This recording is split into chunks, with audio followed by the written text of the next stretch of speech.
my name is Adriaan Hoogduijn. I'm from the Netherlands and I'm the CEO of Hyarchis, a Dutch regtech company. What's your favorite show right now on Netflix? I actually just finished, so I'm in search of a new show, but I just finished Subura. It's a Italian crime series about how the underworld kind of mingles with the Vatican and the governmental world of the municipality of Rome. Actually, it's super interesting and nice cinematography, but as said, I just finished it, so currently watching nothing. So you're looking for another detective kind of action series? Yeah, it can differ quite a bit, but that typically is my genre on Netflix, kind of things that are interesting enough to learn something new, but at the same time watch away easily enough at night. Yeah. Nice. What's your favorite app on the phone?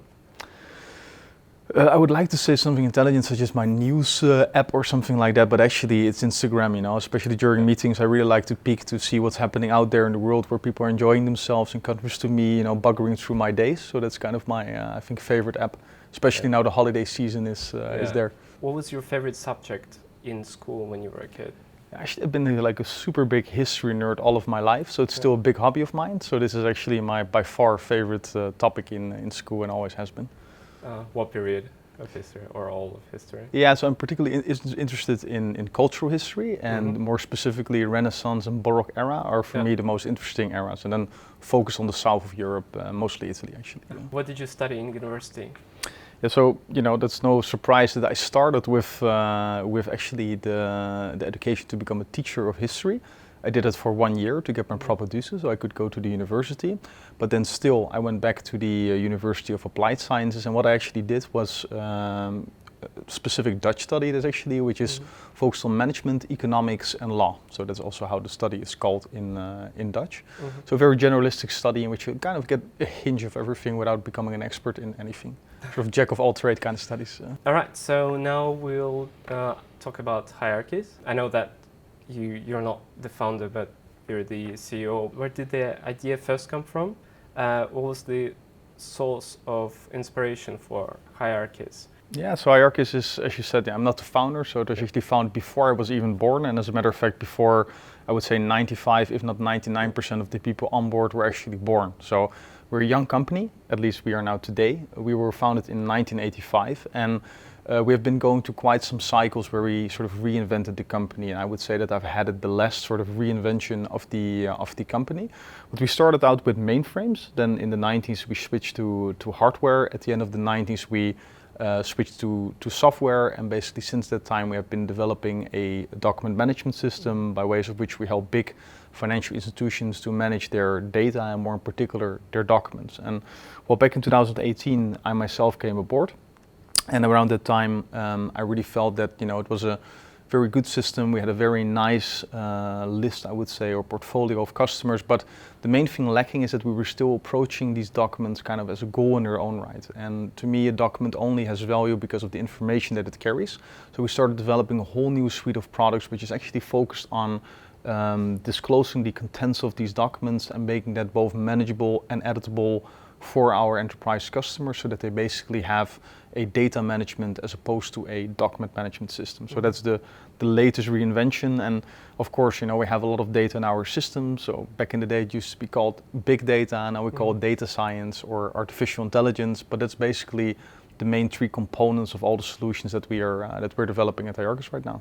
We briefly talked about Hierarchis solutions. What's the core market? Our market is mostly financial services, so the main markets, industries or verticals, whatever you'd like to call it, that we serve, they are banking, they are mortgages, they are accountancy, and they're life and pension. So these all are very, well, let's say regulated industries, so that's what they all hold in common, as well as the fact that they hold typically customer files for a long period of time that can even run into the decades, and that throughout those decades there's a lot of changes in regulatory requirements, and we basically help them to meet these regulatory requirements in a forever changing landscape of regulatory oversight. So that's the sort of core which unites all of the industries together. There has been recently lots of regulation, additional regulation on European Union market, and can you please tell us more about those recent challenges that have occurred with additional regulation in the Netherlands in particular? in Europe in general? Yeah, so it's typically what you see now is that the regulation with regards to, for example, anti-money laundering and anti-terrorism financing is getting a more and more international character in Europe, meaning that the European Union is dictating more of this regulation actually every day, and you see national translations thereof basically within the different member states of the European Union. And what we are particularly focused on with our solutions is to basically help our customers with KYC, AML, and customer due diligence type of challenges. And these are growing, actually exponentially growing, I would say, because there is a steady shift for the last 10 or 15 years from the, I would say, enforcement of the regulatory, basically oversight from the governmental institutions to the private sector. So what you kind of see is that financial institutions are increasingly held responsible for identifying criminals or actually people committing financial crime in between their customer base. And this is something that they're of course traditionally not equipped for, as it has been a traditional governmental task to fulfill. So this transition kind of from just a financial services provider to also a gatekeeper to the financial system, that's actually the transition that we help our customers with. And that's also, I think, one of the main, especially the last 2-3 years, there's like a big flow of news in this regard that is kind of grabbing a lot of headlines, not only in the Netherlands, but in, I would say, all of Europe. Can you tell us a bit more about the transformation that the Hierarchies went through with you at the wheel? Yeah, of course, yeah. So I came aboard in 2018. So initially I was, back then I was still primarily running my own company here in Lithuania. And what I was doing, I was actually helping what we call here foreign investors to set up here in Lithuania. And one of them happened to be Hierarchies. And when the then owner, which also was original founder of Hierarchies, André van der Doelen, kind of crossed my path, the ambassador was the one who, the ambassador of the Netherlands here in Lithuania, who introduced the two of us to each other. And back then it was just about setting up a product development center. And that has kind of escalated, let's say, over the last few years, that we went from just a small development team working on our products. We actually went to having our marketing team, our finance team, our HR team, and our recruitment team all located here in Lithuania. So it happened to be a very fertile ground for us to grow further. And I think this really helped us to sort of form an international outlook as a company, because we were primarily communicating in English and borders became less and less relevant to us. So we also see that we, from that point on, as a really Dutch company, started to grow into an international company, not only by ways of our offices, but also by ways of the customers that we served. So we started addressing more European troubles, and we started acquiring customers in both Germany and Belgium. Currently work on our first customer in the UK. So we're growing internationally. I think that's a very important change if you look at the last 37 years in which we were predominantly a Dutch company.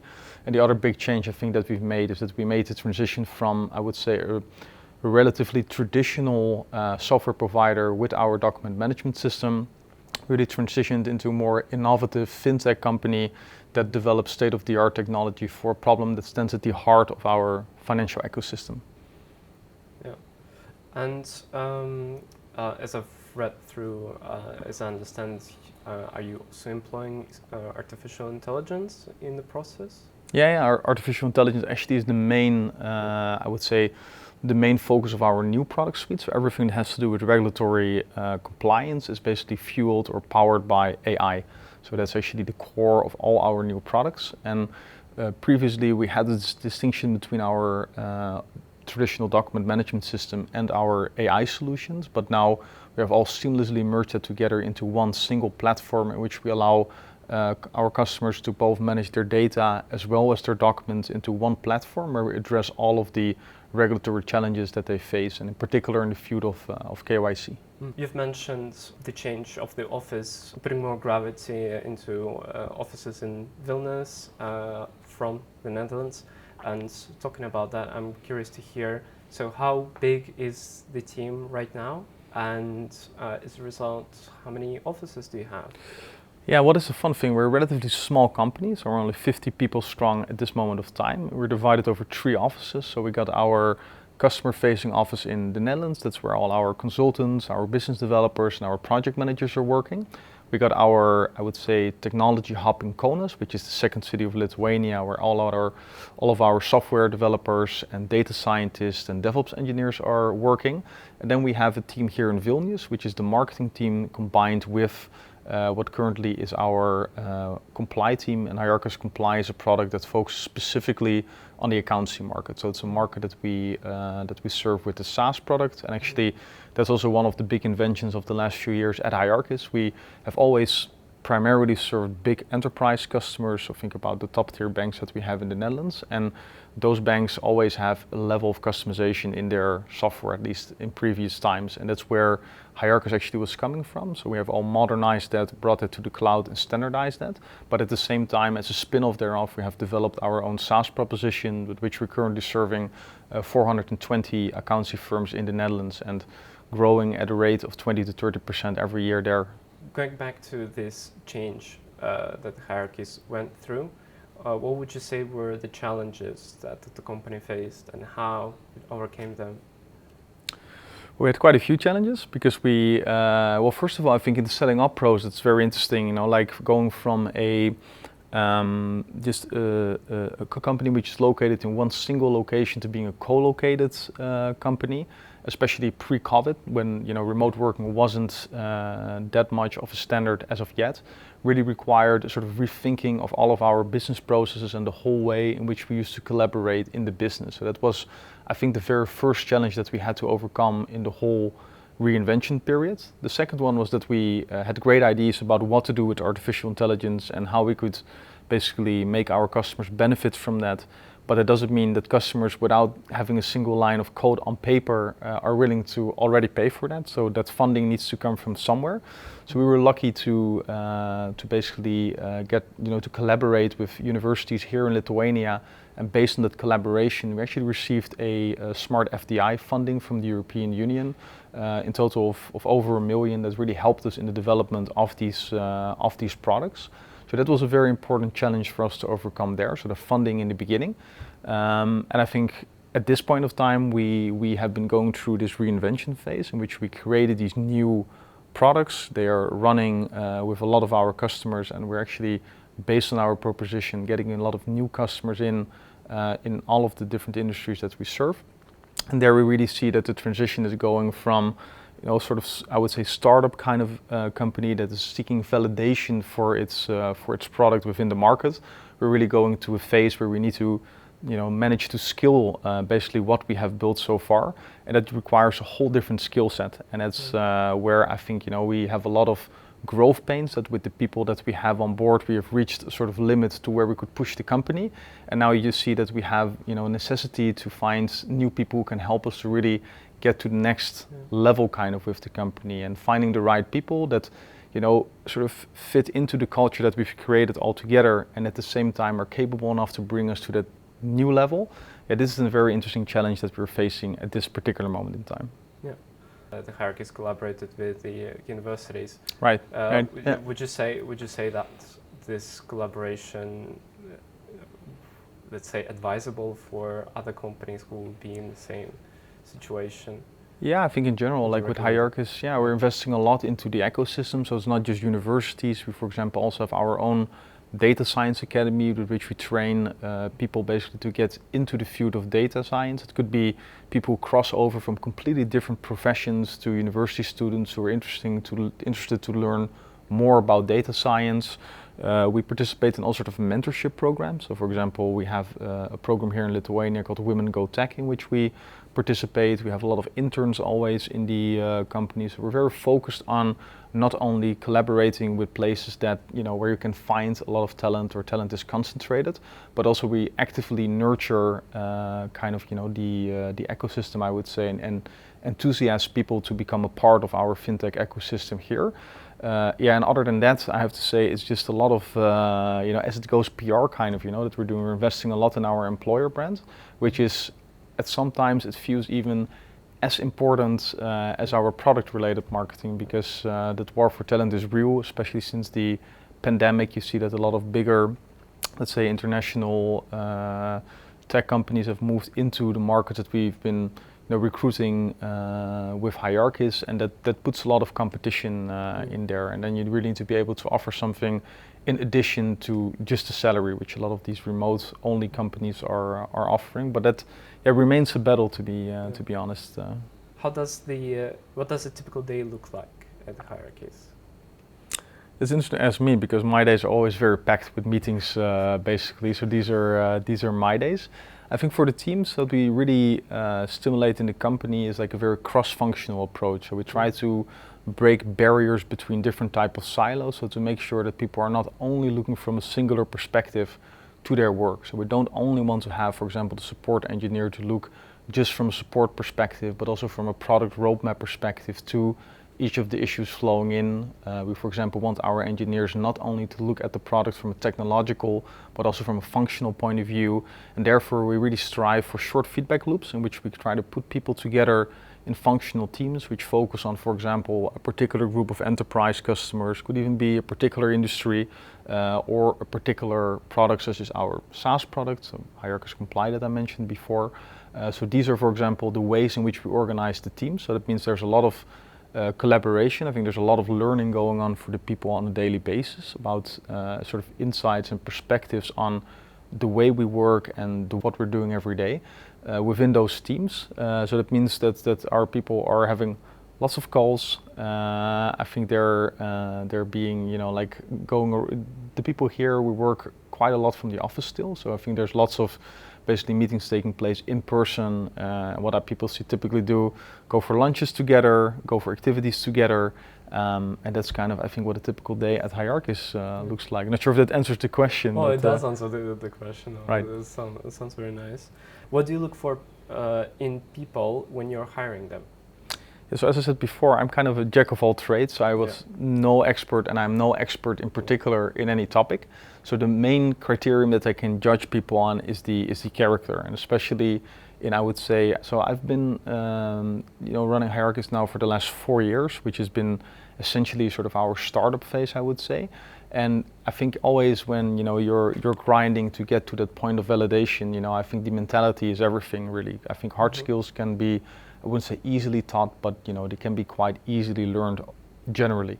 And from my point of view, I'm also always looking for the type of mentality, really, that pushes the product and the company further and creates the kind of culture which attracts more people who really want to put in that extra mile, because it benefits not only the company but also their professional careers and their professional aspirations. So that's kind of the kind of culture that we're trying to create, like a very clear trade-off in the putting in the extra mile for the company and getting the personal reward. So a very strong work hard, play hard kind of mentality. And that's what we've been creating so far.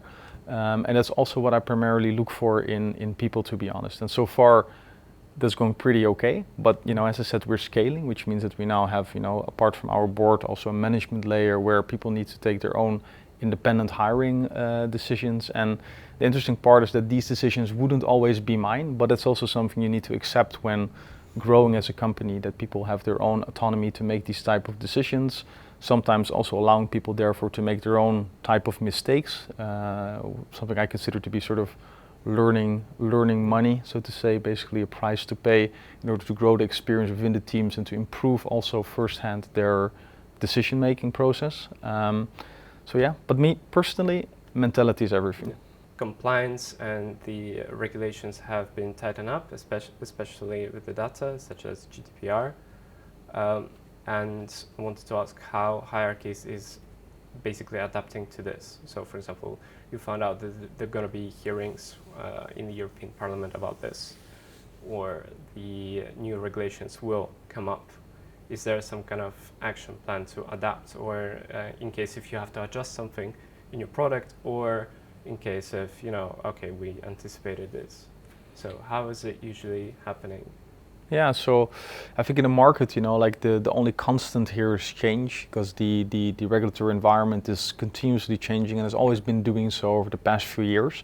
And that's also, I think, the way in which we have always approached that. As a technology provider, we very much see ourselves as a facilitator. So we provide a data management framework in which the exact level of governance or the tightness or the strictness or whatever you like to call it, we typically leave up to our customers. So we're not having a necessarily, let's say, authoritative opinion about how to, for example, comply with GDPR and what data points, for example, to cross out, in a customer file and which ones to keep. This is a decision that ultimately lies with the data owner. We of course do suggestions there, but we basically see our strength to be able to provide different, let's say, levels of tightness and strictness with regards to governance in the field of regulatory compliance. And that's basically how we approach this. So we're trying to steer clear from very authoritative kind of interpretations of new legislation, leave that up to our customers. But of course, what we do is we collaborate very closely with our customers. So we have a peer group of our most important customers where we basically discuss with them upcoming changes, basically find some sort of middle ground of what would work for the biggest group of customers that we have, so to build the most reproducible and scalable product that we can develop or enhance specifically for this group of larger enterprise customers, and then typically wrap that up in the SaaS proposition that we ship to the, I would say, larger part of the market of companies which are not typically the first movers but are looking to the big parties and basically what they are doing in order to follow them. So that's kind of how we develop our products typically. So we do that in very close collaboration with our customers. Which regulator is it's most important to keep an eye on? Yeah, so that very much depends, of course, on what particular industry you're active. But I think that the regulating bodies, there are few of them basically in all of the countries which we serve. So you essentially need to keep an eye on all of them, and I think that the most important thing is also to really keep an eye on what is upcoming, let's say, on a more international level. So to look basically at trends that are happening above the national level, because that is like increasingly the place where new regulation is taking shape. And I think this cross-border approach is becoming forever more important. Also, if you're a company that is looking to have a scalable product or scalable service, so that you want to potentially ship internationally, then this is something that is very important to keep an eye on. Now we're going into more of kind of educational, inspirational territory. Okay. So there's a lot of things going on, as we just discussed, specifically with the regulation changing all the time. What would you say, what inspires you personally to, keep up the good speed, the keeping up the attention to the changing environment? Well, this to me, happens to be my hobby horse, which sort of happens to be my my work at the same time. So I'm lucky, I guess, in that way. But actually, like with another company that we have here in Lithuania, we're bordering a elementary school, and it's a private school. And actually, like recently, I was walking the staircase, and I encountered the headmaster of the school, which is like a super cool guy. But in any case, he dropped a little gem, that I sort of stick with me ever since that time. And what he said to me, because I asked him, so how's the day going? Busy with work? Is when you're working on your passion, it's not really work, is it? And so I thought it was a very nice, casual gem that he dropped down there in the staircase on, I don't know, like just a random weekday. So it was like a very nice thing that he was saying. So for me, very much, like it feels like the environment that we're in, it might sound very boring to a lot of people that are not involved at all in regulatory compliance, but to me it touches the very heart of our financial ecosystem.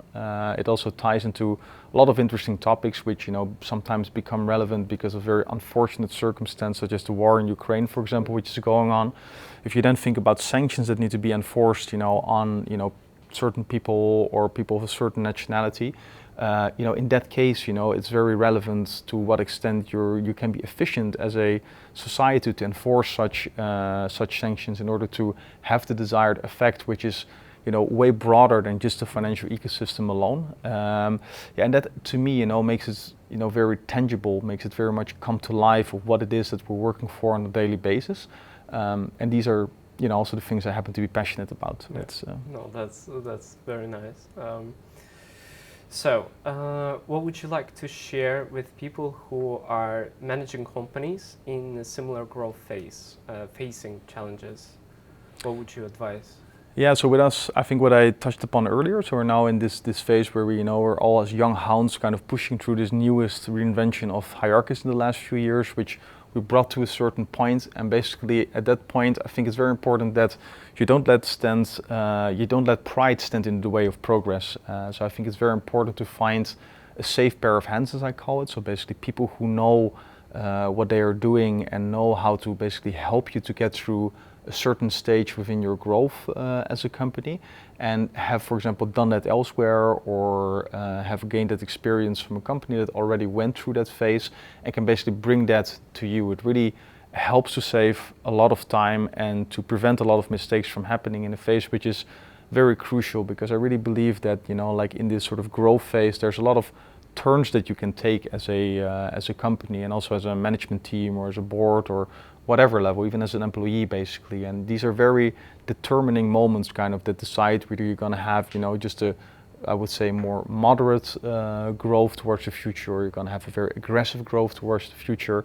And I think it's very important that you don't sort of start seeing it as a necessity, that you keep on that you stick, let's say, to the same group of people with the same set of skills and the same knowledge in order to try to bring it to a level that to a territory no one has charted yet. And it's very helpful to get people on board for that who can help you through. And that's something that I see happening a lot around me. It's something that people typically wait too long with. And I would really say make that sooner rather than later. So make sure you have that scalable foundation and start building then, and don't keep on pushing to the moment that you get stuck. Describe Hierarchies in 3 words. That's a very good one. I would say it's a very fun place. It's a very dynamic place. And I think we are very entrepreneurial. Fun, dynamic, entrepreneurial. I would say so, yeah. Nice. And fill in the blank. Next year, Hierarchies will be active in 4 countries in Europe. Very specific. It's one of the main things we're working on right now, so that's why I can be that specific. Well, thank you so much for participating. Oh, thank you. I'm looking forward to see great news from Hierarchies. Well, thanks for being here with us in Vilnius, Lithuania. It's a beautiful city.